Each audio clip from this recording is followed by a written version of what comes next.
feel even maybe further ahead than what you thought you'd be at this point, given that you opted out last year, or where do you feel like in terms of just where you're at right now? I feel like I'm doing okay, but there's a long way to go. Like there's a lot of things I can work on, a lot of things I can keep getting better at. And the way I look at it is I didn't really look at it as like I want to be here by here. I just look at it as like I want to get better every time I step foot in the building, step foot on the practice field. Just want to go, keep on going forward and stacking good days over and over again and see where that gets me. That's how I look at it. You didn't have a ton of snaps against the Bears, but you really seemed to maximize the ones that you did have. What was your approach, or did you have an idea of how much you were going to play? And if you did, what was your approach? No, I didn't have an idea of how much I was going to play. I come into every game, no matter what, with the mindset of me playing the full game. And my approach is just going hard every single snap, coming off the ball, activating my hands, using my hands, my hips, the whole 9 yards, and just going hard at all times. That's really my approach. And, obviously Boogie was just asked about it. We have to ask you too. What was it like to go through a practice? You have Bruce Smith over on the sideline watching you, maybe giving you some tips. What's that like? It's awesome. It's a blessing because in life, knowledge is key.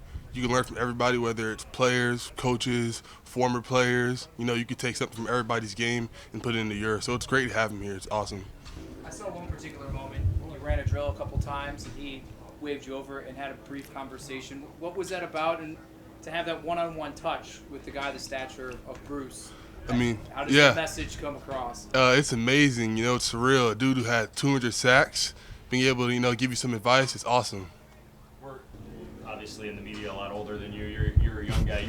You don't have any memories of Bruce playing, but what have you kind of learned about his playing career and what he meant to this franchise since you got drafted here? Oh, yeah, he definitely, he means a lot to the franchise for sure. He's a legend here in Buffalo and across the whole entire league. So I watched like a Football Life video on Bruce Smith once, so I know a little bit about him.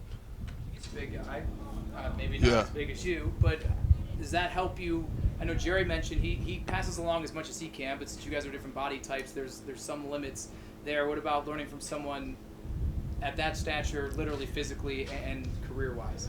Yeah, we definitely connect. He's a really big dude, and the way he used his length was great. So I'm definitely gonna try to do some of the things that he did during his career. Yeah, I was just gonna say, just using his hands, being able to lock dudes out, diagnose run pass keys, stuff like that. Did he get a chance to watch you at all in the Bears game? I think so. Yeah, I think he did. Yeah. What do you think? He didn't tell me about it, but he was telling me more, like you guys said, just about practice, being able to use my hands. He was telling me, like, for example, the cut blocks are coming, so being able to just have your hands follow your eyes quickly and be able to get your hands down and protect yourself, stuff like that. We're almost in the regular season. Camp is pretty much almost in the rearview mirror here. How far have you come just in a comfort level day to day, knowing what you're supposed to do, from when we first talked to you all the way back in the spring? Oh yeah, a long way for sure. Just learning the playbook in and out. Just every team, different teams have different standards. So just knowing how the defense is ran, how the coaches want things done, whether it's in the team period, individual period, just all that.